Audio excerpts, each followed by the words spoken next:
Wel, bore da. Cymo, fedrwch chi'n dywell yna, bore da. Brill, na ni, mae'n hyfryd gweld chi bore yma. Cyn i ni gychwyn, o'n i'n meddwl sy'n ni jyst yn rhedeg trwy rai pethau.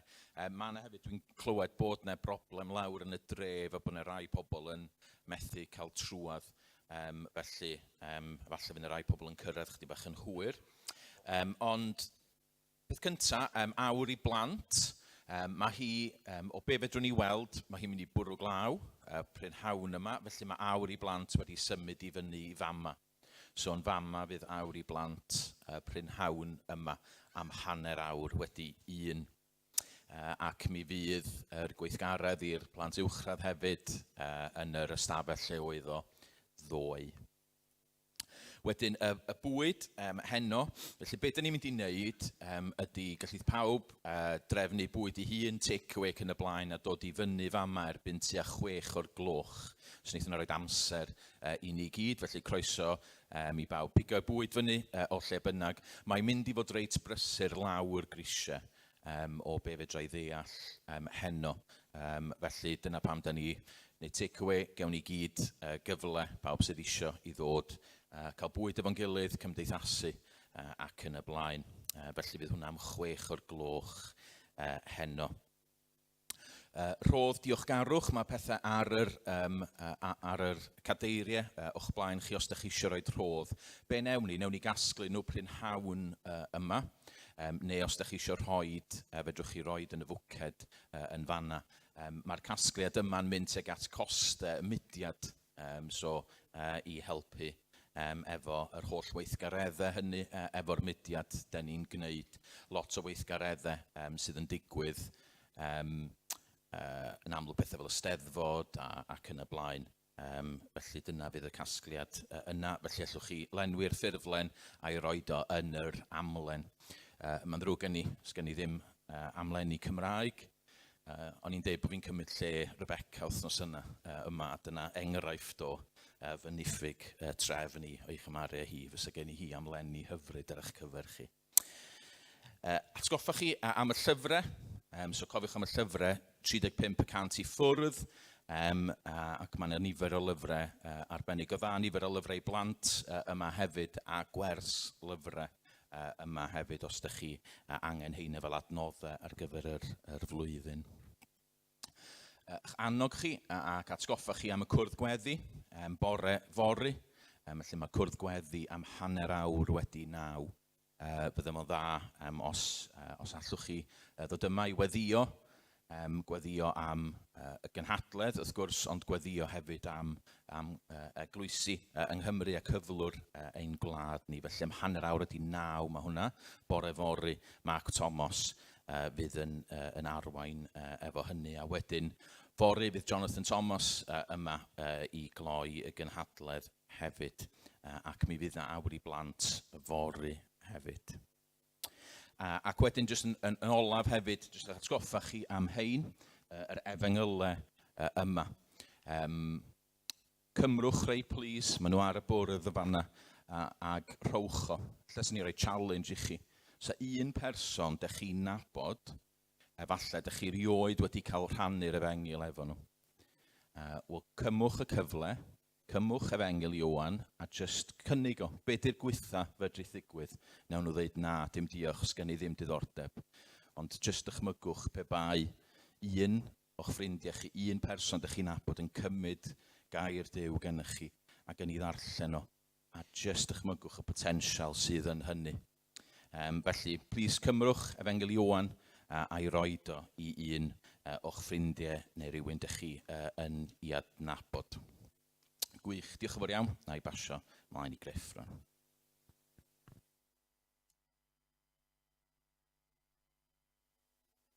Diolch, Steff. Ti wedi godi awydd am fwyd yna fi o'n yn sôn am y swper. Dim amser cinio eto na di. Dyna ni. Ia, diolch am sôn am y cyfarfod gweddi hefyd. Un o'r pethau yna am yr amser yma o'r flwyddyn dwi wrth y modd ynglŷn â nhw ydy dod i gynadleddau neu fynd ar ymgyrchoedd ac a gweddio efo pobl wahanol, pobl dych chi ddim yn gweddio efo nhw'n gyson ac yn rheolaidd, ac yn un o'r breintiau mawr dyn ni'n cael. Dwch yn i wrando ar chydig adnodau o'r llythyr at yr Ebreaid. Gan fod gennym felly archoffeiriad mawr sydd wedi mynd drwy'r nefoedd, sef Iesu, mab Duw, gadewch i ni lynu wrth ein cyffes. Canys nid archoffeiriad heb allu cydioddef a'n gwedida sydd gennym, ond un sydd wedi demtio ym mhob peth, yn yr un modd â ni, ac eto heb bechod. Felly gadewch i ni nesau mewn hyder at orsedd gras, mwyn derbyn trigaredd a chael gras yn gymorth yn ei bryd. Dewch i ni droi at orsedd gras rwan. O Dduw ein Tad, ni'n diolch i ti am y fraint fawr yma o gael troi at orsedd gras. Dy fod ti yn Dduw mawr, yn greawdwr nefoedd a daear, yn fod holl alluog, ac eto yn gwrando ar ein gweddia bychu'n pitw ni. Da ni'n diolch dy fod ti'n Dduw sydd yn ein croesawu ni ato ti, dy fod ti yn dymuno clywed llais dy blant. Ac yn diolch bod ni'n cael dod rwan ger dy fron di. Da ni'n diolch am y cyfarfod yma, yn bod ni'n cael ymgynnull, am bod ni'n cael troi at ti ac at dy air efo'n gilydd. Cyn gofyn y bydd i di yn bendithio yn hamsar ni efo'n gilydd y bore yma. Da ni'n gofyn y byddwn ni'n cael rhyw flas newydd o'r efengil unwaith eto heddiw. Ac y byddwn ni, efo help dy ysbryd, yn rhoi i ti fawl a'n holl galona. Fel bod enw di yn cael ei ddyrchafu yn y lle yma bore yma. Da ni'n gofyn felly y byddi di yn aros gyda ni yn enw Iesu Grist, yr archoffeiriad mawr. Amen. Mi nawn ni... taflen yma na ddoed i honna. Diolch. Nawn ni ganu yn hemyn cynta. Glân geriwbiaid a seraffiaid, fyrdd o gylch yr orsedd fry, mewn olynol seiniau dibaid, canant fawl eu harglwydd cu.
Gweithio nawr? Great. Mae Steff mor brysur yr wythnos yma wedi perswadio fi i gweud gair am gwaith y mudiad. Nawr, dwi ddim rili yn bosib i roi bras olwg ar bob dim sydd wedi digwydd yn mudiad dros y 2 mlynedd diwetha. So dwi jyst eisiau cyfeiriad am bell beth, okay? Yn gyntaf, cafodd y pandemig effaith mawr ar waith arferol y mudiad, fel dyn ni gyd yn gwybod. Roedd rhaid i ni roi stop ar y gweinidogaethau cyhoeddus, so yr cynadleddau yn yr ha, cynadledd gweinidogion, cynhadledd i gwragedd, cynhadledd i gwragedd gweinidogion, hefyd y gwersylloedd, ac wrth gwrs y gwaith efengalu yn y sioeau, ac yr holl gwaith yn Bryn y Groes. Nawr, dyn ni'n wir ddiolchgar i'r ffordd mae pobl wedi cefnogi y mudiad mewn gweddi ac yn ariannol dros y cyfnod, ac yn deioni Duw ni wedi dod trwy hynny. Yn dda iawn, really. O'n i'n gweddio fel ymddiriedolwyr i trio weithio mas beth oedd y peth gorau i'w wneud yn cyfnod y pandemig. A daethon ni i'r casgliad. A peth i'w wneud oedd trio datblygu rai pethau newydd i cefnogi Cristnogion ac eglwysi. So felly, o'n i'n dechrau rhoi cyfarfodydd ar-lein i cefnogi arweinwyr eglwysi, team talk yn y Saesneg, a brawd yn y Cymraeg, lle roedd gweinidogion ac huniried yn gallu helpu ei gilydd efo problemau, a'n annog ei gilydd, a jyst gweddio gyda'i gilydd. O'n i'n meddwl oedd rheini yn amseroedd werth fawr iawn. Hefyd, roedd yna defosiynau dyddiol, o'n i'n rhoi ar y wefan, ac yn anfon allan trwy e-bost i annog Cristnogion, oedd lot ohonyn nhw adre, a ddim yn cael lot o gymdeithas. Hefyd, o'n i wedi cael rai cyfarfodydd ar-lein i arweinyddion pobl ifanc, a ni eisiau gwneud mwy o hynny yr dyfodol. Roedd yna gwefannau newydd di sefydlu efo adnoddau newydd, rai efengalu a rai jyst i cefnogi Cristnogion. Ac yn hefyd trwy cyfnod y pandemig, o'n i'n gallu cario ymlaen efo cyhoeddi llyfrau a cylchgronau. So dyna'r peth gyntaf. Yr ail peth, mae lleihad sylweddol wedi digwydd o ran nifer staff y mudiad. Ac yn bennaf, mae hynny achos o lleihad yn y gweithgareddau. So gadawodd Sharon Barnes, Chris John a Becca Cole, tîm gweinyddol y mudiad, nôl yn 2020. A nath Stewart ymddeol o Bryn y Groes yn 2021, ond dyn ni'n edrych nawr i cael rhywun arall yn ei le. A wedyn yn mwy diweddar, mae Dave ac Angela G, Elizabeth Owen ac Evelyn Potts wedi gadael Mana, y siop llyfrau a'r caffi yn Wrexham. Ac ar hyn o bryd mae gwirfoddolwyr yn rhedeg y siop, tra ni'n meddwl am y ffordd orau ymlaen fyna.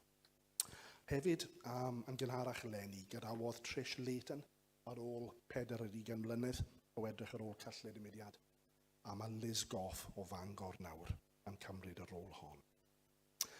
Hefyd, mae nifer o gwirfoddolwyr wedi ymddeol.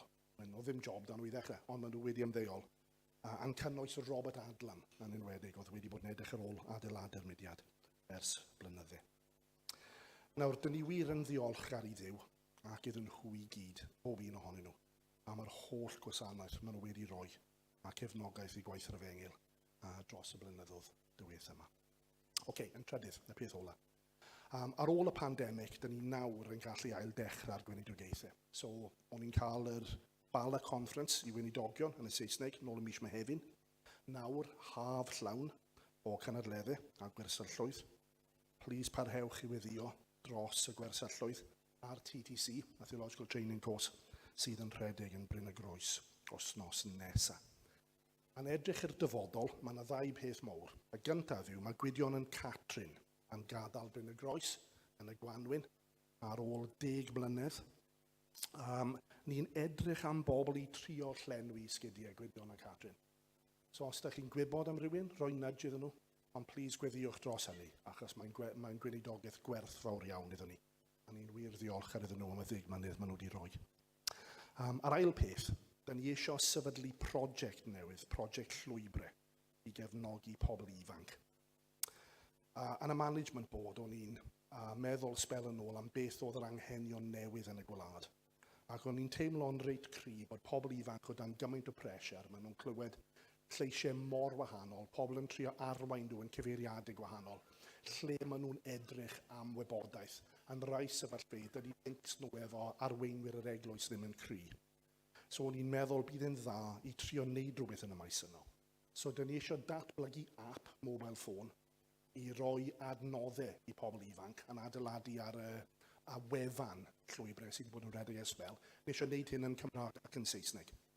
Ac ail ran y swydd bydd i trio cefnogi arweinyddion pobl ifanc yn yr eglwysi. Chydig bach mwy o networking ac adnoddau. Jyst i trio helpu yn y maes yno. A teimlad yw bod pobl ifanc o dan gymaint o pressure. Mae hynny'n mor bwysig. OK.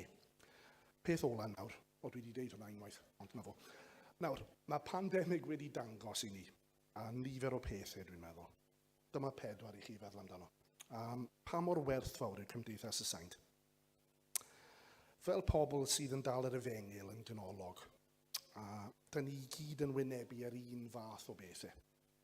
A da ni'n gallu helpu ein gilydd a gweddio dros ein gilydd.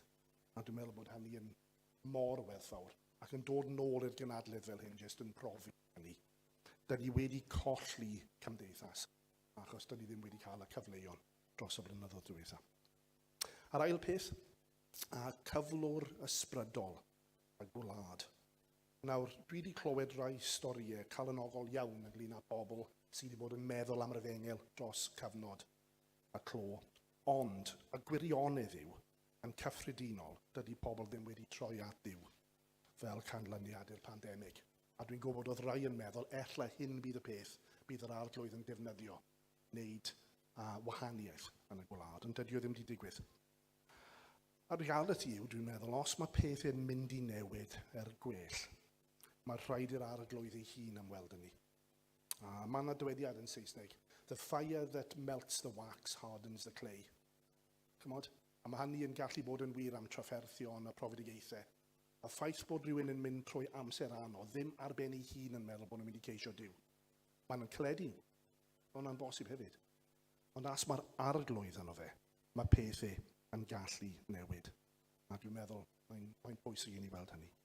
Trydydd peth, ffyddlondeb Duw. Mae'r arglwydd wedi cadw ni dros cyfnod y clo, a mi fydd o'n cadw ni. Mae'n addo. Mae'n gallu bod yn ddiolchgar am hynny. A felly mae galw yr arglwydd arno ni yw i fod yn ffyddlon iddo fod e. Ffyddlon yn estyn allan efo'r efengil. Ffyddlon yn trio adeiladu ein gilydd i fyny. Mae'n lot gormod o cwmpo mas yn digwydd yn eglwysi ar hyn o bryd. A ffyddlon hefyd trwy weddio am fendith yr arglwydd. So felly y peth ola, yr angen mawr am fendith yr arglwydd, fel mae'n gweud yn Jeremiah 29. Fe'n ceisiwch am cael pan chwiliwch a'ch holl galon. Mae yna cwrdd gweddi bore fori. Beth am hynny felly? Na ni.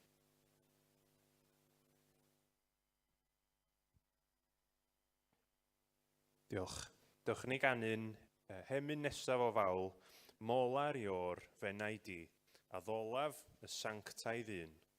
Gydam nerth i gyd fennau di, a ddolaf y sanctau ddyn.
Ar gyfer yn darlleniad ni bore yma, da ni'n troi eto at lyfr y Salma, at bedwaredd Salm ar 15, Salm 19.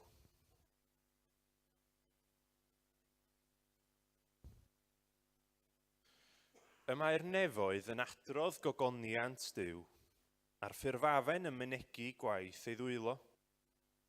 Mae dydd yn llefaru wrth ddydd, a nos yn cyhoeddi gwybodaeth wrth nos. Nid oes iaith na geiriau ganddynt, ni chlywir ei llais. Eto fe a ei sain allan drwy'r holl ddeiar, a'i lleferydd hyd ei thafoedd byd. Ynddynt gosododd babell i'r haul sy'n dod allan fel priodfa boi ystafell, yn llon fel campwr yn barod i redeg cwrs. O eithaf y nefoedd y mae'n codi, a'i gylch hyd yr eithaf arall, ac nid oes dim yn cuddio rhag ei wres. Y mae cyfraith yr arglwydd yn berffaith, yn adfywio'r enaid. Y mae tystiolaeth yr arglwydd yn sicr, yn gwneud y syml yn ddoeth. Y mae deddfau'r arglwydd yn gywir, yn llawenhau'r galon. Y mae gorchymyn yr arglwydd yn byr, yn goleuo'r llygaid. Mae ofn yr arglwydd yn lân, yn para am byth. Y mae barnau'r arglwydd yn wir, yn gyfiawn bob un. Mwy dymunol ydynt nag aur, na llawer o aur coeth, a melysach na mel, ac na diferion diliau mel. Trwyddyn twy hefyd rhybuddir fi, ac o'i cadw y mae gwobr fawr. Pwy sy'n dirnad ei gamgymeriadau? Glanha fi oddi wrth fy meiau cudd. Cadw dy was oddi wrth bechodau beiddgar rhag iddynt gael y llaw uchaf arnaf. Yna byddaf yn ddi-feus ac yn ddi-euog o bechod mawr. Bydded geiriau fy ngenau'n dderbyniol genynt, a myfyrdod fy nghalon yn gymeradwy i ti, o arglwydd, fy nghraig am prynwr. Dyn ni'n diolch i Dduw am ei air. Dwch i ni weddio.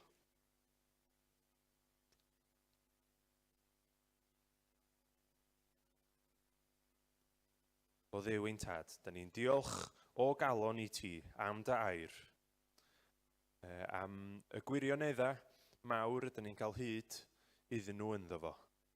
Ac yn arbennig am y gwirionedd mawr yma, dyn ni'n ffeindio'n fan hyn, fod y gyfraith di yn berffaith ac yn wir yn adfywio'r enaid.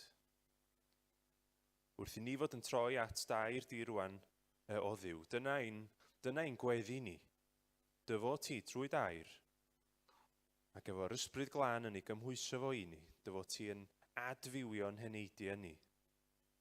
Dyfo ti'n dod â ni i fan lle dyn ni'n cael ryw olwg newydd arna ti, am bod ni, fel dyn ni wedi gweddio sawl gwaith wythnos yma, yn dod i dy garu di'n fwy. Dyn ni'n gofyn i ti roi'r cariad yma i ni. Dyn ni'n gofyn dros bob un ohono ni wrth i ni fod yn gwrando ar y gair yma'n cael ei bregethu, y byddu di yn ein harwain ni, y byddu di yn ein gwarchod ni mi wyddost, fel yma'n meddyliau ni'n crwydro. Dyn ni'n gofyn y byddwn ni yn cael y gras i hoelio'n sylw yn llwyr arna ti. Y bydd bron fel bod unrhyw beth o'n cwmpas ni yn diflannu ac y byddwn ni'n gallu canolbwyntio'n llwyr arna ti.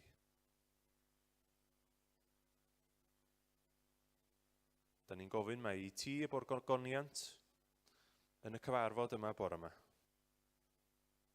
A dyn ni'n gofyn dros bob un ohono ni, dyfo ti yn adfywio yn heneidia ni. Dyn ni'n cyflwyno John eto ac yn gofyn i ti fod gyda fo wrth iddo fo bregethu, yn gofyn y byddu di yn siarad gyda ni trwy John. Ac y byddu di yn rhoi geiriau i John ac a rhyddid fel y bydd dy enw di yn cael ei fawrhau yn y lle yma bore yma. cyffyrddau a'n calona ni gyd yn ein holl anghenion. A ni'n gofyn yn enw Iesu Grist. Amen. Dywch ni ganu emyn arall. Diolch am y groes ior. Diolch am y pris a delais di.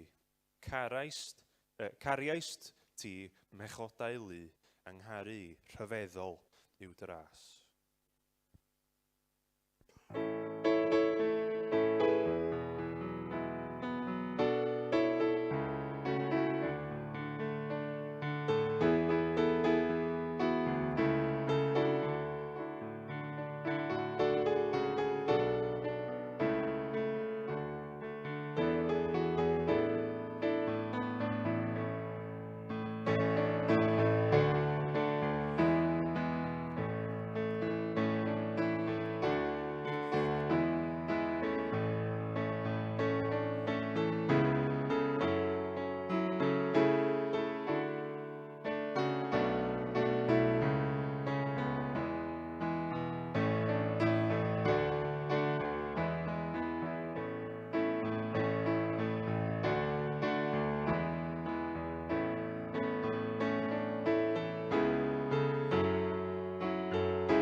Right, wel, ni'n dod nawr te at y trydydd anerchiad y bore yma. Yr thema, os ych chi heb fod gyda ni o'r blaen, y thema sydd gyda ni wythnos yma, sydd wedi cael ei roi i fi, yw yr ysgrythyr. gair Duw, y Beibl. Tybed ydych chi'n cofio rhodd arbennig a gawsoch chi rhywbryd. Wrth i fi feddwl, cyn dod lawr nawr, o'n i'n trial meddwl, yn blentyn, chybod, a bat cricket dwi'n credu, oedd un o'r rhai mwyaf, yn yng nghof i beth bynnag. Wy'n cofio fe, allai ddisgrifio fe i chi, allai ddweud i enw fe, allai ddisgrifio popeth amdano fe i chi. Lliw yr handl, y gwneithuriad, Slazenger, 2 streipen werdd yn mynd fforna ar ei draws e, size 5 oedd e, ac yn y blaen. Oedd fel cyfer drosto fe, polyamer, oedd hwnna'n beth special pryd hynny, ac oedd e'n dod i'r gwely. Tight fit, ond oedd e'n dod i'r gwely, gyda fi, achos oedd e'n roedd arbennig iawn iawn. Chi'n cofio roedd fel la? Falle bod chi ddim fel la, ond na fe. Roedd special, falle gawsoch chi. Hefyd, ti ar un cyfnod, yn bach yn gynt falle, ges i roedd arall. Ac os dwi'n onest gerdych bron chi, y bat oedd y ffefryn, ond y roedd arall oedd Beibl. Gan 2 fodryb i fi.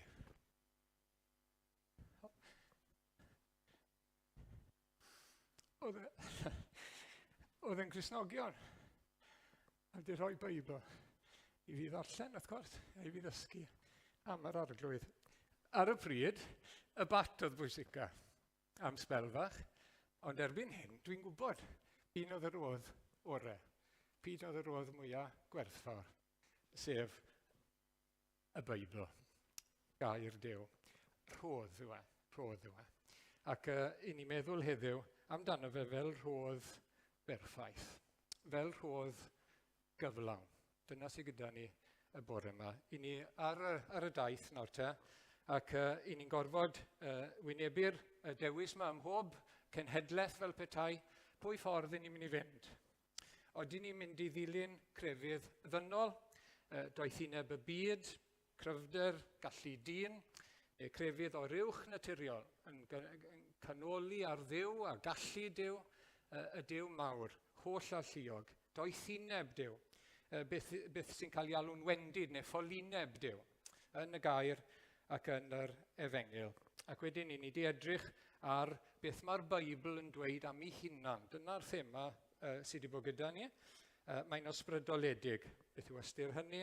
Mae yna awdurdod, geirwiredd, ac mae yn ddiwall. Dyna edrychon ni arno fe ddoe yn y 2 sesiwn. A'r bore yma nawr te, ni'n dod at i nesaf, sy'n dod yn y gwylod fyna digonedd. Digonedd, yr ysgrythyr yn Saesneg, sufficiency of scripture, digonedd, cyflawnder. Os gawn ni'r sleid nesaf yn dod lan, chi'n gyfarwydd â chyfrolau fel gweithiau Williams Pantycelyn mewn 2 gyfrol.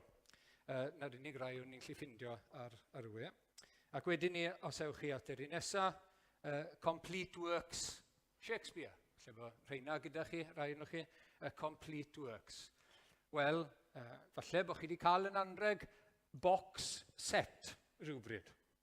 Dwi wedi cael yn rhegion fel la, box set, Dad's Army. Box set, rhywbeth arall, beth bynnag yw e.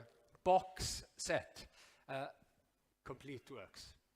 Dyna sydd gyda ni yn yr ysgrythyr. Y complete works, y gweithiau cyflawn fel petai. Hynny yw, a mi ddawn ni at hyn, beth mae hynny'n gwmws yn ei olygu.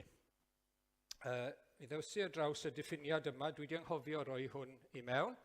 Mae'r ysgrythyr yn cynnwys holl eiriau Duw, yr oedd e'n bwriadu i'w bobl i cael, ym mhob cyfnod o hanes iachawdwriaeth. Mae wedi bwriadu, Duw sydd wedi bwriadu i ni gael y gyfrol yma. Mae wedi bwriadu fe ar ein cyfer ni fel rhodd, cofiwch. Fel rhodd. So ni wedi gwneud dim i gael y rhodd yma o gwbl, fel cymaint o roddion Duw. A'i fod nawr yn cynnwys popeth sydd angen i Dduw ddweud wrthym ar gyfer achubiaeth, ar gyfer ei drystio'n llwyr ac i fyddhau yn llwyr iddo fe. Felly mae'r gweithiau cyflawn wedi cael ei rhoi yn rhodd i ni, rhodd deheulaw Duw. Sa'n gwybod os chi wedi meddwl erioed pam mae'r Beibl y maint yw e. Pam mai dyma yw seis y Beibl. Pam dyw e ddim yn fwy neu'n llai. Pam mai fel un mae e a fel un mae e fod.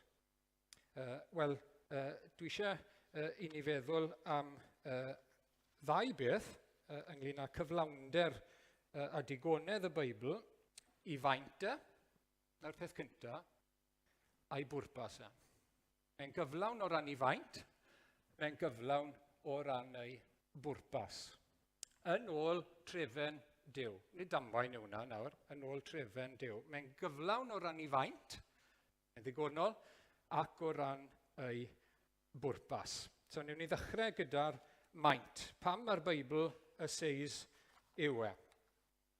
Mae'r syniad o gadw cofnod a cadw casgliad o ysgrifau oddi wrth yw, i ni'n dechrau darllen amdano fe yn llyfr Exodus.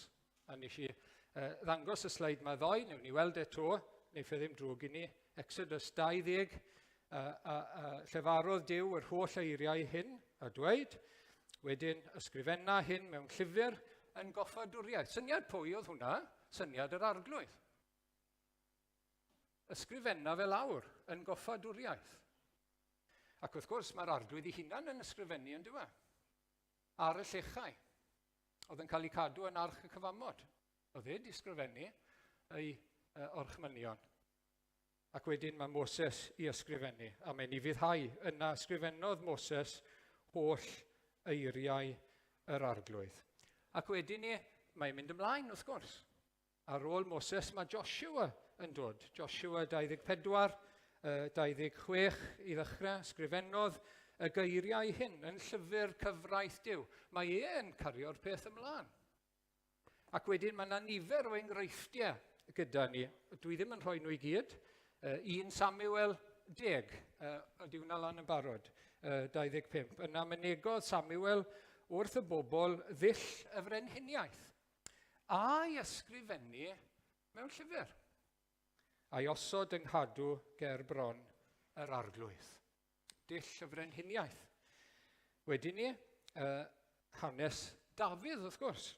1 Chronicle 29. A mae hanes y brenin Dafydd o'r dechrau i'r diwedd wedi ei ysgrifennu yn Chronicle Nathan y proffwyd a Chronicle Gad y gwyledydd, Jeremiah 30. Fel hyn y dywed yr arglwydd Duw Israel, ysgrifenna'r holl eiriau a ddywedais wrthyt mewn llyfr. Syniad pwy oedd e? Na beth wi eisiau pwysleisio, syniad yr arglwydd oedd e, i ysgrifennu ar ein cyfer ni, y eiriau ef, y datguddiad o eiriau ef. Ac wedyn mae yr ysgrifau yn yr Hen Testament yn dod i ben, tua 400 o flynyddoedd cyn yr arglwydd Iesu. Tua 400 cyn Crist, ac dyddiau Ezra, Nehemia, Ester, Hagai, Zecharia a Malachi. Ac mae yna ddisgwyliad wedyn ni, mae yna ddisgwyl, mae yna edrych ymlaen ar ddiwedd y proffwydoliaeth Malachi. Dyma'r un nesaf sydd yn dod.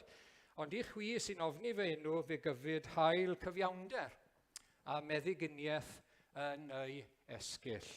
Ac fe ewch allan a llamu fel lloi wedi ei gollwng. Bydd llawenydd mawr yn dod gyda dyfodiad a chodiad hael cyfiawnder. Y Mesaia yn mynd i ddod. Mae yna ddisgwyliad nawr am beth sy'n mynd i ddod nesaf.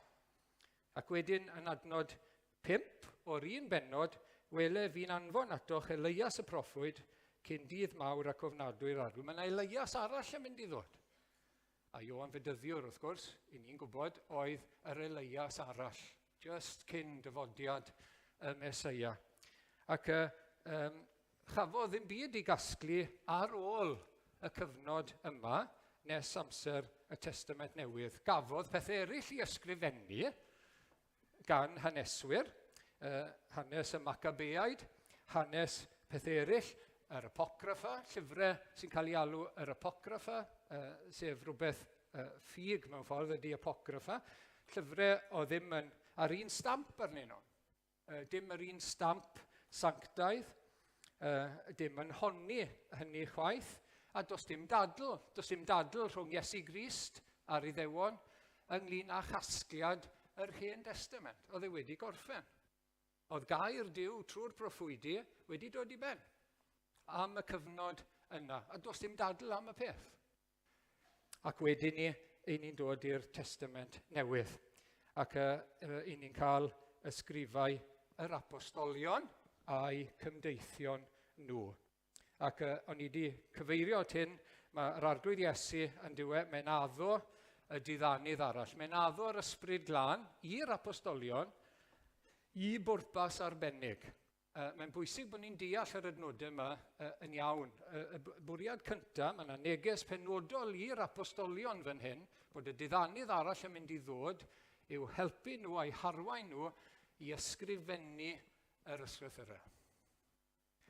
Pan i ni'n darllen y geiriau yna, i ni'n cael ein harwain i'r gwirionedd trwy beth maen nhw wedi ysgrifennu.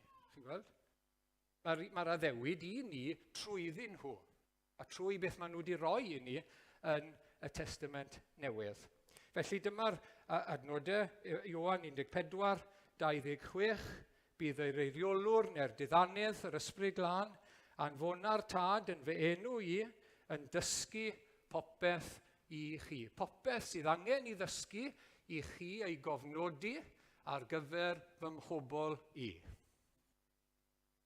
Dyna fe. Yr ysbryd glân fydd yn eich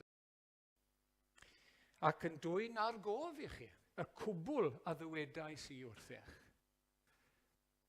Oedd gyda nhw bethau i gofio. Dwi'n gorfod sgrifennu pethau ar yn llaw i chi wneud na. Mae'n beth peryglus i wneud os oes plant bach dych chi. Pidwch yn wneud e. Wedi ffindo plant yn sgriblo bobman. Mae dad yn wneud. Anyway, wi ffili cofio pethau. Wi yn absent-minded. So wi'n sgrifennu ar yn llaw, neu wi'n wneud rhywbeth, a wi'n wneud rhyw farc weithiau, a wedyn wi'n beth yw'r marc na, beth yw'r pwynt y marc na, yna fe. Siwd maen nhw wedi cofio beth oedd angen i gofio yn benodol i roi lawr yn y Testament newydd. O bydd yn dwyn ar gof i chi. Pidwch â poeni. Dim eisiau ni feddwl oedd cof da gyda Ioan, neu gyda Pedr, neu gyda yr apostol. Na. Oedd un arall yn dwyn ar gof. Oedd un arall yn ei lliwio nhw. Yr ysbryd sanctaidd, yr ysbryd glân. Does dim damweiniau, does dim hit and miss o gwbl. Ac felly mae gyda ni gyflawnder wrth gwrs. Wedyn yr un nesaf, Ioan 16, ond pan ddaw ef, ysbryd y gwirionedd, fe'ch arwain chwi yn yr holl wirionedd. So mae'r adnod cyntaf yn dysgu a cofio. Nawr mae yna arwain, mae yna fwy i ddod wrth gwrs. Yn edrych mlaen tyma bach, fe'ch arwain chi, oherwydd nid ohono'i hun bydd yn llefaru, ond yr hyn a glyw bydd ef yn ei lefaru, a'r hyn sy'n dod y bydd ef yn ei fynegu i chwi. Mae gen i ragor i ddweud, medde'r arglwydd Iesu. Mae yna ragor i ddod eto. Wrth gwrs, mae gyda ni'r epistolau wedyn ni. Ac wedyn ni mynegiant ynglyn â'r dyfodol, beth sydd i ddod. Mae gyda ni yn llyfr y datgyddiad ac mewn epistolau wrth gwrs. Hynny yw, oedd wedi cyfro popeth. Ac mae'n cael ei ddiogelu ar ein cyfer ni. Yn yr rhodd yma, i ni wedi cael gan yr arglwydd, mae wedi diogelu popeth sydd ei angen arna ni. Ond i diwna yn wefreiddiol. Fel rhodd, dwi'n poeni gyda'r testun sydd gen i. Mae y Beibl yw'r testun, a ni'n rhannu nawr gyda'r brodyr fanna. Dwi'n poeni, mae darlith ydy'r steil, a dwi ddim eisiau iddo fe fod yn ddarlith. Dwi'n eisiau hynny, dwi eisiau iddo fe fod yn ddefosiynol. Rhodd deheulaw Duw, rhodd Duw yw e, i ni, mwyn ei adnabod e, mwyn ei brofi fe, mwyn i ni gael y bywyd tragwyddol. A mae'n rhodd. Mae'r rhoddion, wrth gwrs, i ni'n meddwl am ei fab yn rhodd, wrth gwrs, bod ni. Ond byddwn ni'n gwybod am hynny, o'n i bai am y rhodd yma. Rhodd yr ysgrythurau ar ein cyfer ni. Ac wedyn ni, wrth gwrs, mae yr apostolion gyda'r awdurdod, fel oedd gyda'r proffwydi, enghraifft, 1 Corinthiau 2, 9 a 10. Pethau na welodd llygad, ac ni chlywodd Clist, ac na ddaeth i feddwl dyn. Y cwbl a ddarparodd Duw ar gyfer yr rhai sy'n ei garu. Eithir datguddiodd Duw hwy i ni trwy ei ysbryd. So yn gyntaf, i'r apostolion, wrth gwrs, trwy ei ysbryd. Ac wedyn ni, trwy beth maen nhw wedi rhoi i ni, wrth gwrs, trwy ei ysbryd hefyd. Ac wedyn ni, i ni'n cofio, mae nid dim ond gwaith yr apostolion yw'r Testament Newydd. Mae yna eraill sydd ddim yn apostolion a'i gweithiau yna. Ac ni wedi cyfeirio at yr adnod yma'r blaen, 1 Timotheus 5:18, oherwydd y mae'r ysgrythyr yn dweud, nid wyt i roi genfa am safn i'ch tra bydd yn dyrnu, a hefyd y mae gweithiwr yn heiddi ei gyflog. Yr un cyntaf o'r Hen Testament a'r ail ddyfyniad o Efengyl Luc, sy'n cael ei gydnabod fel ysgrythyr. Ac felly, i'r eglwys, pan oedd yn derbyn yr ysgrythurau, derbyn y Testament Newydd, o dau beth i feddwl. Oedd apostol wedi ysgrifennu y geiriau yma, neu oedd yr apostol wedi rhoi ei sêl ar y geiriau yma. A dyna'r ddau beth. A mae yna sêl apostolaidd fyna, wrth gwrs, ar Efengyl Luc. Ac felly, i ni'n clywed wedyn ni, gan... Just neud yn siŵr bod fi'n iawn. I ni'n clywed wedyn gan rywun fel, dyma fi, fel Tertullian, yn hanes yr eglwys. Mae'n sôn am Marc a Luc fel dynion apostolaidd. Mae sêl yr apostolion arnyn nhw ac ar y gwaith yna hefyd. Mae Iestyn Ferthyr yn cadarnhau bod yr efengylau a'r apostolion, sef y Testament Newydd, wedi ysgrifennu gan yr apostolion a'i cymdeithion. Felly, beth oedd gwaith yr eglwys? Oedd cydnabod y llyfr, oedd wedi cael ei gosod i lawr, ac oedd sêl yr apostolion arnyn nhw. Ac gan fod datguddiad y Testament Newydd ynghlwm wrth yr apostolion, mae'n dod i ben gydag amser yr apostolion. Ac mae'n gorffen, mae'n cael ei gwblhau gydag amser a chyfnod yr apostolion. Unwaith oedd y canon, dyna'r gair, felly bod chi wedi clywed y gair canon, nid person uchel iawn yn yr eglwys yng Nghymru yw'r canon yma, nid peiriant i daflu peli yw'r canon yma, ond rhestr. Meddyliwch am catalog os mynnwch chi, rhestr, dyna'n ystyr y gair, ac mae'r rhestr yn gyflawn. Ac unwaith oedd hynny wedi digwydd, oedd datguddiad Duw un nawr te, ar gyfer cyfnod ola hanes, i ni'n byw yn y cyfnod ola nawr yn hanes y byd, chi'n gweld? O esgyniad Iesu Grist, nes bydd e'n dod nôl, dyma'r cyfnod ola, wrth gwrs. A mae'r datguddiad ar gyfer y cyfnod ola, o'r dechrau wedi ei gloi ar ein cyfer ni, mae e'n gyflawn. Fi eisiau stopio am eiliad nawr te. Maint yr ysgrythyr oedd hwnna, fel mae wedi cael ei roi i ni. Gawn ni gymryd eiliad yn ein meddyliau ac yn ein calonnau i ddiolch i'r arglwydd amdano fe. Jyst i fyfyrio ac i werthfawrogi yr hodd yma mae wedi rhoi i ni. Y casgliad yma mae wedi penderfynu o'i ddaioni sy'n mynd i gael ei roi at ei gilydd ar gyfer y dyn. I ni gael clywed, i ni gael darllen erbyn hyn am fawrion weithredoedd Duw yn ein hiaith ni ein hunain. Fydde hwnna ddim yn bosib o'n i bai am y casgliad. I chi a fi yn freintiedig, i ni wedi cael roedd, wel, llwch chi ddim i fesur i ni wedi clywed am fawrion weithredoedd Duw. I ni wedi clywed am Dduw, i ni wedi clywed yr arglwydd Iesu yn siarad yn Gymraeg. I ni wedi clywed am ei weithredoedd e. Mi glywson ni nos Fawrth am y Pasg a gwaed yr oen. I ni wedi clywed am hyn. I ni wedi clywed am y gwas dioddefus, oen Duw, sy'n tynnu ymaith, sy'n cliro mes pechod dyn, sy'n cliro fe. Sy wedi wneud y gwaith ar ein cyfer ni. Chi a fi wedi clywed, i ni wedi bod moli'r arglwydd y bore yma. I ni eisiau diolch iddo fe.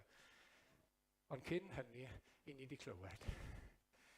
Ac i ni wedi clywed ac yn gallu darllen erbyn hyn, doedden ni ddim, ond ni'n gallu darllen erbyn hyn, am fawrion weithredoedd Duw, oherwydd rodd Duw i ni. Mae'n rhan o'n addoliad ni. I ddiolch i'r arglwydd am ei air. I ddiolch i'r arglwydd am yr ysgrythyr, am y casgliad sylfaenol. Wedyn ni, yn ei mlaen nawr te, o ran maint. Peth arall sy'n dangos i ni bod y corff wedi gorffen ydy y rhybuddion yn yr ysgrythyr i beidio ychwanegu ac i beidio tynnu. A mae'r rhybuddion yn dod yn gyson. Deuteronomy 4, adnod 2, peidiwch ac ychwanegu dim at yr hyn yr wyf yn ei orchymyn i'r chwi, nac ychwaith dynnu oddi wrtho, ond cadw at orchmynion yr arglwydd eich Duw yr wyf yn ei gorchymyn i chwi. Oedd yna gyflawnder fyna, yn dod e? Dyma ngair i medde'r arglwydd, peidiwch â chwarae gyda fe, peidiwch â symud e, peidiwch â newid e, cadwch e fel mae e. Matebwch iddo fe, credwch e, gadwch iddo fe reoli'ch bywyd, peidiwch â newid e. Peidiwch â tynnu, peidiwch â gychwanegu. Mae e'n champion fel mae e. Diarhebion 30, paid â gychwanegu dim at ei eiriau, geiriau Duw wrth gwrs, rhag iddo dy geryddu ath gael yn gelwyddog. Pwy i ni i chwarae gyda gair Duw?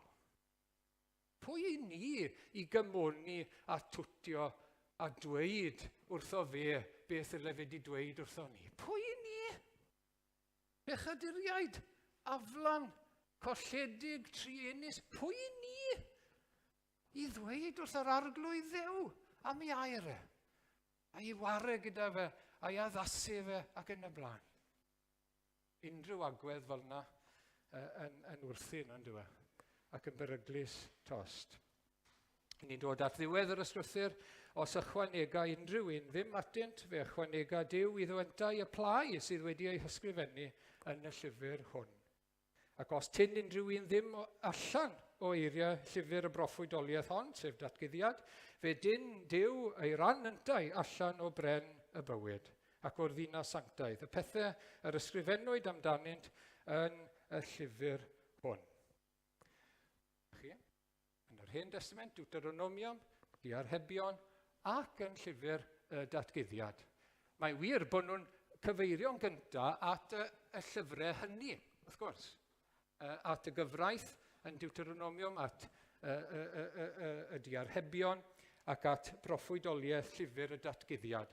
Ond gan bod y rybuddion yma ar draws y Beibl, chi'n gweld mae'n rhedeg trwy y Beibl yn dywe. Yr un rybuddion yn gwmws, yn rhedeg reit trwyddo. Pob mathau o lenyddiaeth gwahanol sydd yn y Beibl yn awgrymu'n gryf wrthon ni ac yn dweud wrthon ni, dylen ni'n cyfyngu y rhybudd i'r llyfrau yna yn unig. Mae'r un egwyddor yn sefyll gyda'r ysgrythyr gyfan ond diwe. Ac mae'r rhybuddion yn llym i ni beidio chwarae gyda'r ysgrythyr, peidio ymhel ag e.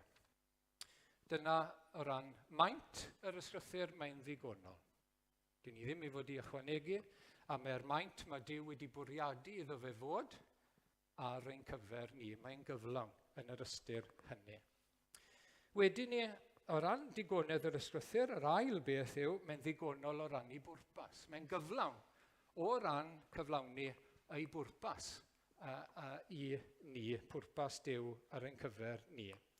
Mae sleid nesaf yn rhoi rhyw ABC, ABEC i ni, ynglyn â pwrpas yr ysgrythyr. ABEC, arwain i achawdwriaeth yng Nghrist, beth yw gredu a'i ddysgu, cyfarwyddyd bywyd. Instructions ar gyfer byw. ABEC, jyst rhywbeth rwydd gobeithio i gofio yw hwnna. Arwain i achawdwriaeth yn Iesu Grist, beth yw gredu a'i ddysgu, cyfarwyddyd bywyd. A sy'n ots ble ewch chi yn yr ysgrythyr, fe gewch chi yr ABEC. Sy'n ots ble ewch chi, gallwch chi ddirnad yn yr ysgrythyr, yr A, a'r B, a'r EC yna. Ac i ni'n diolch yn fawr i Dduw am hynny. Felly, dewn ni nôl at ail lythyr Paul a Timotheus, pennod 3, 14, 15 a wedyn 16, ond glin di wrth y pethau addysgaist ac y cefaist a'r gyhoeddi ganddynt, fe wyddos gan bwy y dysgaist hwy a fod yn blentyn yn gyfarwydd ar ysgrythurau sanctaidd, sydd yn abl i'th wneud yn ddoeth a ddwyn i achawdwriaeth trwy ffydd yng Nghrist Iesu. Mae dau beth fyna yn syth, yn sefyll mas i chi. Beth yw gredu a'i ddysgu. Glin di wrth y pethau a ddysgaist ac y cefaist y hargyhoeddi ganddynt. A lle ti'n mynd i gael rheina? Yn yr ysgrythurau. Beth sy'n mor werthfawr am hynny? Yr A yn dod nes at y diwedd sydd yn abl i'th wneud yn ddoeth a ddwy ni i achawdwriaeth drwy ffydd yng Nghrist Iesu. 2 Timotheus 3:16 yr adnod nesaf, a mae pob ysgrythur wedi ei hysbrydoli gan Dduw ac yn fuddiol i hyfforddi a cheryddu a chywiro a disgyblu mewn cyfiawnder. Na'r cyfarwyddyd ar gyfer y bywyd i gyd fyna.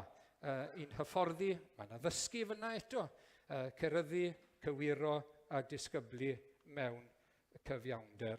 Cyd-destun y bennod yna, 2 Timotheus 3, os chi'n cofio, mae'r apostol Paul yn poeni am gau ddysgeidiaeth a dylanwadau'r byd yn dod mewn i eglwys Ephesus a mae'n sgrifennu at Timotheus ynglyn â hynny. Ac mae yna bobl yn hunangar, caru hunain, maen nhw'n caru arian, maen nhw'n ariangar iawn, mae'n mynd yn dduw iddyn nhw, maen nhw'n ymffrostgar, maen nhw yn ddigymod, maen nhw'n cwmpa mas trwy'r amser a'i gilydd, a ddim yn fodlon cymodi. Maen nhw yn amharchus i rieni. Maen nhw ddihyd. Maen nhw'n dwyllodrus. Ac wrth gwrs, dwi ddim yn sôn am y byd, a mae'n sôn am ddylanwadau y byd yn dod i mewn i'r eglwys. A diwna ddim yn newydd, felly. Mae'r un peth yn digwydd heddi, ond yw e? Mae'r un peryglon yn gwmws, mae'r un brwydrau heddi yn ein heglwysu ni. Yr hunan, yr hen fwystfil na sydd yno ni o ran natur, y bwystfil my fi, dwi'n galw fe, bwystfil my fi. Mae'n iawn, ond i chi fwydo fe trwy'r amser. Ond bod e'n cael ei le, ond bod e'n cael ei ffordd, ond bod e'n cael ei borthu. Y bwystfil my fi yma sydd yno ni. Wedyn, ariangarwch, mae'n broblem yn hoes ni, wrth gwrs, mae'n demtasiwn parhaus i ni. Ymffrost a balchder, diffyg anrhydedd a gofal am rieni, mae'r arglwydd Iesu yn delio gyda hwnna, gyda'r Phariseiaid, oedd yn rhoi'r argraff bod nhw'n rhy ysbrydol i ofalu am ei rieni. Oedd yr arian gallen nhw diwso yn cael ei roi i'r arglwydd. Ond nhw'n rhy sanctaidd, ond nhw'n rhy ysbrydol i ofalu am ei rieni, pan dylen nhw fod yn gwneud hynny. Yn ddigymod, carfannu yn yr eglwys, a ddim yn fodlon cymodi wedyn ni. Bod ni wedi cael ein cymodi â Duw yn Iesu Grist, i ni'n byw ar wad y cymod. Byddwn ni ddim yn gredinwyr, ond i bai bod Duw wedi cymodi y byd ag efo'i hun yn Iesu Grist. Ond yr elfen o fod yn ddigymod wedyn ni. Yn dod mewn. Wel na fe, dwi ddim yn newydd o dia. Ond dyna'r cyd-destun, wrth gwrs, i'r adnodau ynglyn â'r ysgrythyr. Siwd mae Timotheus yn mynd i ddelio gyda hyn? Beth mae'n mynd i ddysgu? Siwd mae'n mynd i gyfarwyddo pobl? Beth yw'r athrawiaeth gywir? Yr ysgrythyrau. Yr ysgrythyrau. Ac athrawiaeth Paul sy'n dod yn Testament Newydd, ac esiampl yr apostol Paul hefyd. Wedyn, dewn ni at enghraifft arall, 2:4:1, dwi'n hoff iawn o'r adnodau yma, 2:4:1, 3:4. Mae ei allu dwyfol wedi rhoi i ni bob peth sy'n angen rheidiol i fywyd a dywioldeb trwy ein hadnabyddiaeth o'r hwn a'n galwodd a'i weithred o goneddus a rhagorol ei hun. Trwy hyn, mae wedi rhoi ni addewidion gwerthfawr dros ben. Yr hen gyfieithiad bach o ffefryn mawr iawn a gwerthfawr. Mwyn i chwi trwyddynt hwy ddianc o afael llygredigaidd y trachwant sydd yn y byd a dod yn gyfranogion o'r natur ddwyfol. Yn gyntaf, bob peth wedi highlighto. Mae yna gyfanrwydd yn beth mae yr arglwydd wedi ei roi i ni. Yn Iesu Grist, wrth gwrs, yn yr Efengyl ac yn yr ysgrythyr hefyd. Mae yna gyfanrwydd. Bob peth sy'n angen rheidiol i fywyd tragwyddol, bywyd o adnabod Duw, a dywioldeb. Dyfalbarhau yn y bywyd yna hefyd. Y ffordd arall, mae'n cael ei roi, y gallwn ni adnabod yr arglwydd. Dod i adnabyddiaeth ohono fe. Bywyd tragwyddol yw adnabod Duw ac adnabod ei fab ef. Siwrd i ni'n dod i'w adnabod e? Siwrd i ni'n dianc o afael y llygredigaidd y trachwant sydd yn y byd? Siwrd i ni'n dod yn gyfranogion o'r natur ddwyfol? Siwrd i ni'n dod i fod yn gorff Crist? Fel bod y corff yn bwydo o hyd o'r pen. I ni'n cyfranogi o'r natur ddwyfol. Chi'n edrych mlaen at y take-away pynaw yma? Wian? Edrych mlaen.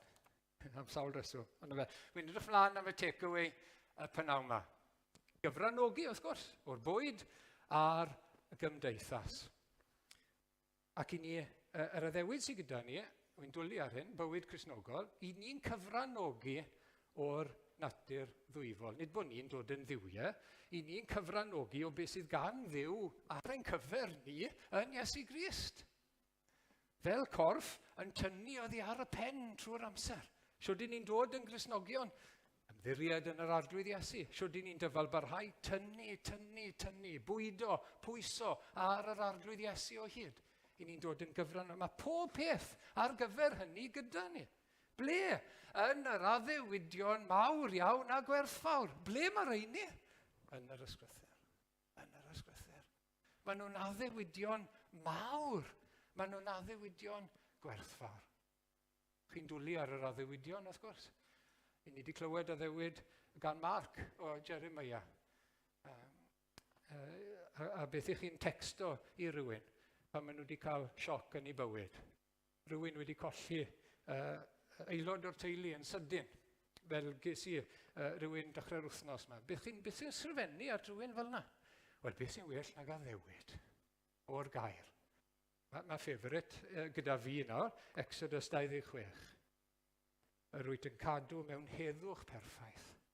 Y sawl sydd ei feddylfryd arnat ac yn ymddiried ynot. Addewid amodol yw yn, conditional, wrth gwrs. Sawl sydd ei feddwl ar yr arglwydd. Sawl sy'n ymddiried yn pwyso ar yr arglwydd. Ond mae'r addewidion. Heddwch perffaith. Heddwch eddychlon. Heddwch llawn. Ymddiriedwch felly yn yr arglwydd o hyd, canis craig dragwyddol. Wel, na fe, lle ni brygethu ar hwnna'n lle ni. Yr addewid yna, addewidion mawr iawn a gwerthfawr. Sawl gwaith i chi a fi wedi profi yr addewidion hyn. A'r tangnefedd yn dod. Sydd uwch law pob deall. A'r nerth yn dod, a'r breichiau tragwyddol yn dod oddi tanon. Byddwn ni'n gwybod dim amdano fe. Oni bai am yr ysgrythyr. O'n i bai bod nhw lawr, ac yn cofnodi, ac yn dweud wrthon ni beth sydd wedi digwydd, ac yn dweud wrthon ni beth sydd wedi gael yn Niw ac yn yr arglwydd Iesu Grist. O, diolch iddo fe.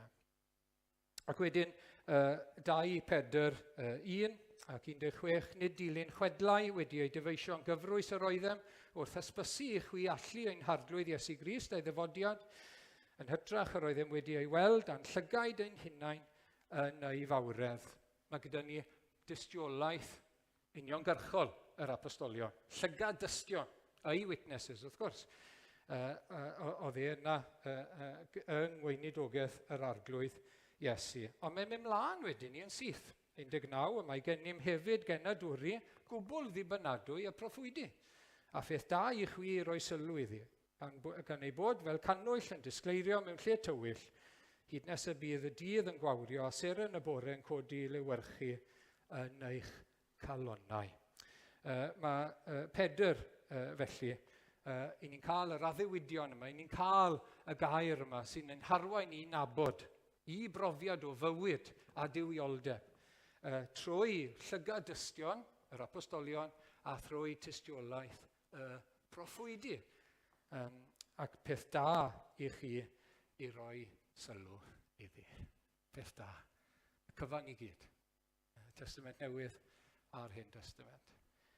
Fel bod goleuni yn dod wrth gwrs i'n calonnau ni. 2 Pedr 3:2, yr wyf am i chwi gofio'r pethau a rag ddywedwyd gan y proffwydi sanctaidd a gorchymyn yr arglwydd a'r gwaredwr a roddwyd trwy eich apostolion. Dyna fe.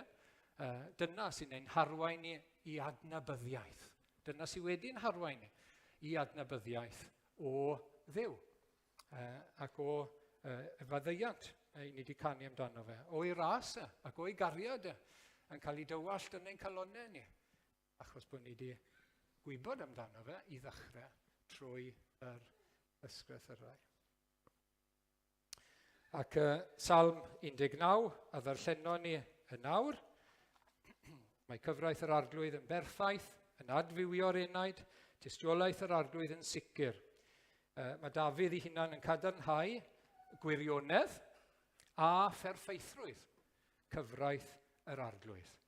Ac wrth gwrs, nid dim ond y gyfraith yn fanwl, ond cyfarwyddyd cyffredinol Duw.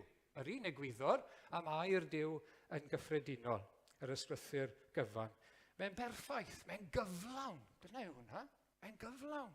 Mae'n grwn, mae'n ddigonol o ran popeth sydd ei angen. I arwain, i achawdwriaeth, i wybod beth i ddysgu, beth i gredu, cyfarwyddyd bywyd. Yr ABC. Mae'n gyflawn ar ein cyfer ni. Ac wedyn ni, Ioan 20, 31. Mae rhain wedi ei cofnodi mwyn i chwi gredu mae Iesu yw'r Meseia, mab Duw, ac mwyn i chwi trwy gredu cael bywyd yn ei enw ef. Dyma'r pwrpas. Mae Efengil Ioan wedi cael ei gynnig i ni, i roi i rywun. Beth yw'r pwrpas? I bobl i ddod i gredu yn y Meseia, ac o gredu cael bywyd. Bywyd tragwyddol, y bywyd helaethaf, y bywyd mwyaf posibl. Dyna fwriad yr arglwydd ar ein cyfer ni, ar gyfer dynion ac ar gyfer ei bobl yn arbennig. 1 Ioan 5, 13, yr wyf yn ysgrifennu'r pethau hyn ato chwi, rhai sydd yn credu yn enw mab Duw, mwyn i chwi wybod bod gennych fywyd tragwyddol. A rhywbeth ychwanegol fyna, wrth gwrs. I ni gael sicrwydd o fywyd tragwyddol. I ni gael sicrwydd bod ni'n eiddo i'r arglwydd. I ni gael sicrwydd bod ni'n blant ac yn etifeddion yn ef. I ni wybod hynny i sicrwydd yn ein calonnau ni. Ac mae 1 Ioan yn rhoi arwyddion a gallwn ni edrych arnyn nhw i fod yn siŵr, i gael sicrwydd. A chi hyfryd. Dyw yr arglwydd ddim eisiau i'w blant fod yn ansicr o'i gariad tuag atyn nhw, sydd heb ddechrau a heb ddiwedd. Mae eisiau ni fod yn siŵr o'i gariad yng Iesu Grist.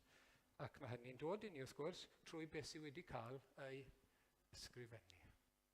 Wedi ysgrifennu'r pethau hyn i'r pwrpas yna.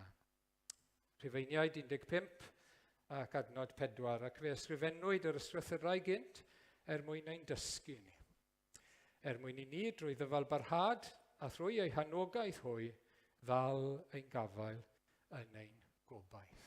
Pam maen nhw wedi cael ei ysgrifennu? I'n dysgu ni. Dysgu ni, ynglyn â Duw. Dysgu ni y ffordd at Dduw. Dysgu ar Efengyl. Dysgu ni beth i gredu. Dysgu ni ddyfal barhau tan y diwedd. Dyma pam maen nhw wedi cael ei ysgrifennu. Dyna pam maen nhw wedi cael ei roi fel rhodd i ni. Dyma chi ddyfyniad gan TC. Nid Topcat, ond Thomas Charles. Peth rhyfedd yw bod y Duw mawr wedi rhoi llyfr i'n dysgu a'n harwain i fywyd tragweddol. Fod y peth yn wirionedd, tu hwnt i bob dadl, eto oherwydd difaterwch dynion amdano, a'i hesgeilistod, braidd y gellir meddwl fod ond ychydig ymhlith y Cristnogion yn credu hyn.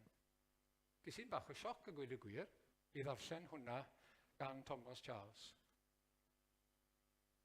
Ac os oedd e'n wir bryd hynny, mae danger bod e'n wir heddi. Beth i ni'n neud ar rhodd? Oedden ni'n neud y mwyaf o'r rhodd sydd wedi cael ei roi i ni.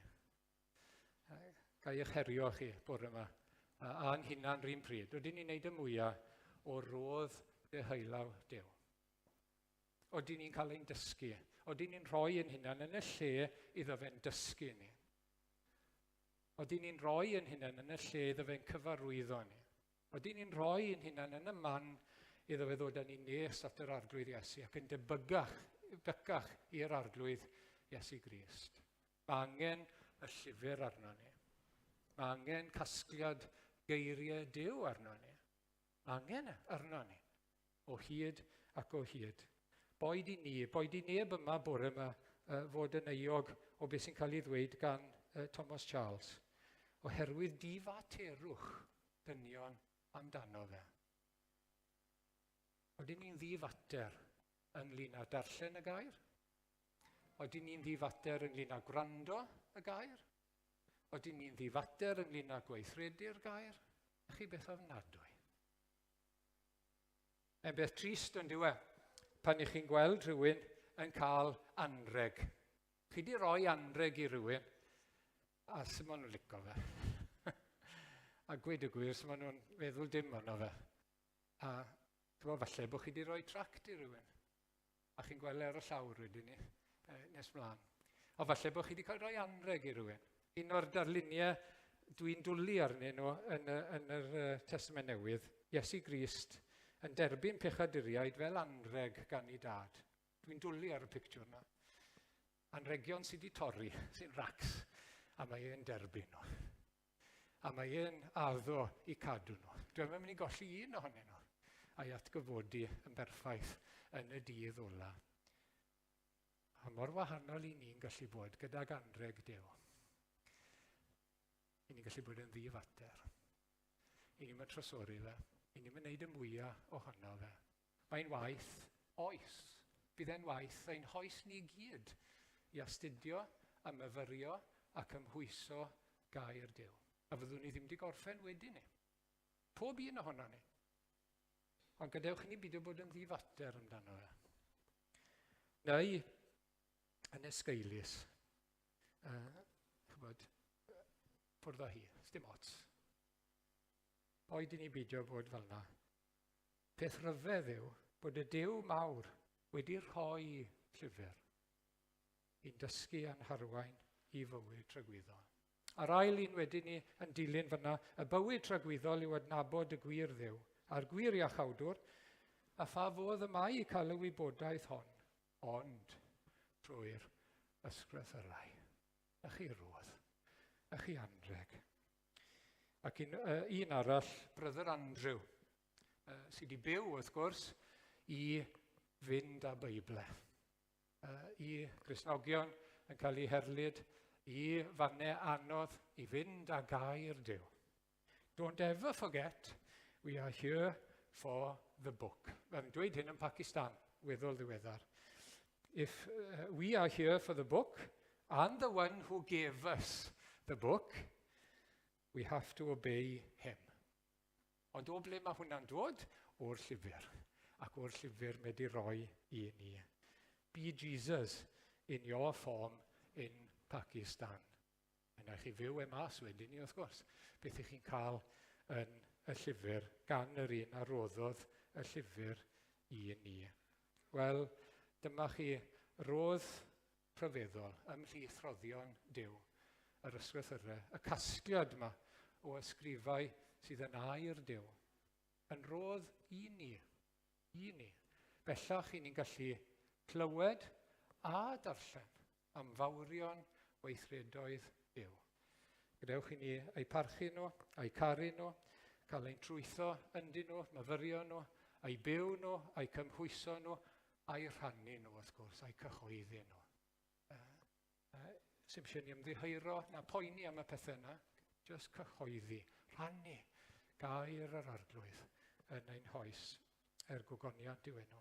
Amen. Wel, gawn ni ddod at yr emyn ola. Mae'r pennill cyntaf yn gyfarwydd, dwi'n yn siŵr am y rai sy'n dilyn. Dyma Feibl annwyl Iesu, dyma rodd deheulaw Duw, dengys hwn y ffordd i farw, dengys hwn y ffordd i fyw. Dengys hwn y golled erchyll gafwyd draw yn Eden drist, dengys hwn y ffordd i'r bywyd, trwy adnabod Iesu Grist.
Arglwydd i ni eisiau daddoli di nawr gyda'n gilydd, gyda diolch am dy ddaioni tuag ato ni. Am i ti roi i ni yr ysgrythurau. Mae gymaint o roddion i ni wedi cael arglwydd ac mae hon yn ei plith nhw yn fawr iawn. O, arglwydd diolch. Diolch am rodd deheulaw Duw. Diolch heddiw bod hi'n gyfan. Os dim eisiau ni, neu dim a hi o ran i newid i hi chwanegu na thynnu, dim ond ei derbyn, ei chredu, ei chymwyso, a'i gweithredu. Rho ras i ni arglwydd i gael yr agwedd gywir briodol at air di bob amser. Rho ras i ni wneud mwy ohono fe, i guddio fe yn ein calonau ni fel ni wedi canu nawr o arglwydd, a'i thrysori. Arglwydd derbyn ein diolch. Rwy'n ni'n nerth i'w gyhoeddi wrth gwrs, a'i ledeini, gymaint ag y gallwn ni. Maddau ni bod ni ddim yn ei mwy, bod ni ddim yn ei werthfawrogi fel y dylen ni. Maddau ni yn esgylistod weithiau a'n dihydrwydd. Plis maddau ni arglwydd, a nertha ni a helpa ni. Diolch am dymynedd gyda ni. Diolch am dy ddaioni rhyfeddol tuag ato ni. Bendigedig fyddod enw.